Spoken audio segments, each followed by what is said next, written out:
আসসালামু আলাইকুম। চলে আসলাম রান্না করতে। আজকে রান্না করে দেখাবো। আজকে রান্নায় আছে চিকেন ফ্রাই। আজকে বিয়েবাড়ির স্টাইলে চিকেন ফ্রাই করব। দেখি কেমন হয়। আমি আমার জীবনের ১ম। আর কখনো করিনি, মিথ্যা কথা বইলা লাভ নেই। এভাবে আমি করিনি, অন্যভাবে করছি।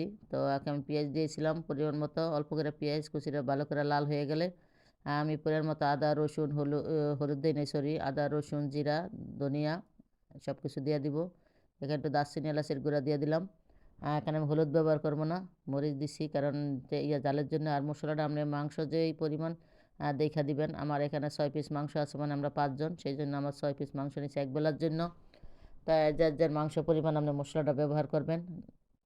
এখানে আমি একটু পরে একটু চিনি দিয়ে দিছিলাম, চিনিটা দেখাই নাই। আর নামানোর একদম একটু সস দিয়ে দিব, সেটা পরে।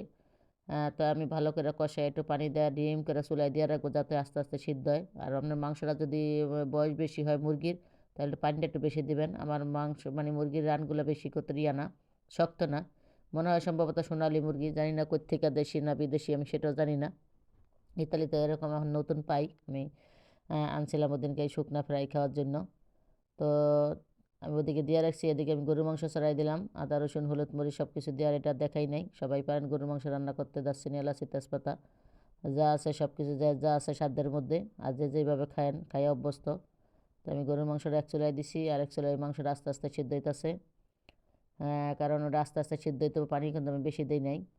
এই যে মশলাটা একদম টানায় নিতে হবে, মশলাটা যাতে গায়ে গায়ে লেগে যায়, এই পরিমাণ আস্তে আস্তে রান্না করতে হইব। আস্তে আস্তে রান্না করলে মাংসটা সিদ্ধ হয়ে যাবে, আর মশলাটাও মাংসের সাথে লেগে যাইব। এদিকে আমার মাংসটাও কিন্তু সিদ্ধ হয়েছে, কারণ আমি এটা আজকে পানি ব্যবহার করি নাই। আস্তে আস্তে ওই পানিতে মশলার কষাইতেছি, পানি উঠে গেছে।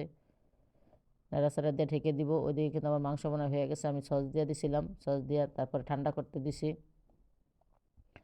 কারণ ঠান্ডা করার পরে তারপর করতে হয়, মানে বেডক্রামে দিতে হয়। এদিকে আমি একটু জিরা দিয়ে দিব। জিরা দিয়ে মাংসটা আস্তে আস্তে কষাবো। আজকে আমি আলু ব্যবহার করব না, যেহেতু আমার ঘরে খাওয়ার লোক কম। কারণ আলু দিলে ছেলে পছন্দ করে, কিন্তু একবেলা খাইলে খাইলে, না খাইলে আলু থাকলে পরে ওই মাংসটা আর খাইতে টেস্ট লাগে না। সেই জন্য আমি আজকে আর আলু ব্যবহার করব না।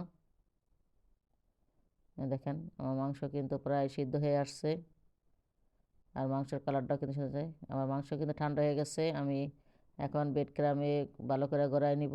আর বেডক্রামে দেওয়ার আগে আমি ডিমের ভিতরে চুপ দিয়ে নিছিলাম, 2টা ডিম ফেটে ওটার ভিতরে চুপ দিয়া তারপরে আমি বেডক্রামে দিছি, নাহলে কিন্তু বেডক্রামটা থাকবো না। দাঁড়ায় দাঁড়ায় রান্না করতে, দেশের বাড়ি বসে আর এখানে দাঁড়ায় দাঁড়াইয়া হয়ে গেছে আমার সবগুলো গড়ানো বেডক্রামে। এখন আমি সবগুলো ভেজে নিব, অবশ্য একসাথে তো বাঁচতে পারবো না। আমি চুলায় তেল দিয়ে দিছি আরেক চুলায়। এদিকে মাংস কিন্তু হয়ে আসছে। আমি হালকা একটু নামানোর আগে একটু গরম পানি দিয়ে দিছি।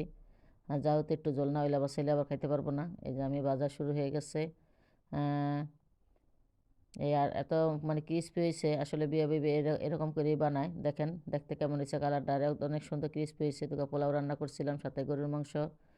যারা আমার ইউটিউব থেকে দেখছেন চ্যানেলটি সাবস্ক্রাইব করে পাশে থাকবেন, আর যারা ফেসবুক থেকে দেখছেন একটি লাইক কমেন্ট শেয়ার দিয়ে পাশে থাকবেন। কেমন লাগলো কমেন্ট করে জানাবেন। সবাইকে আজকের মতো বিদায়, আল্লাহ হাফেজ।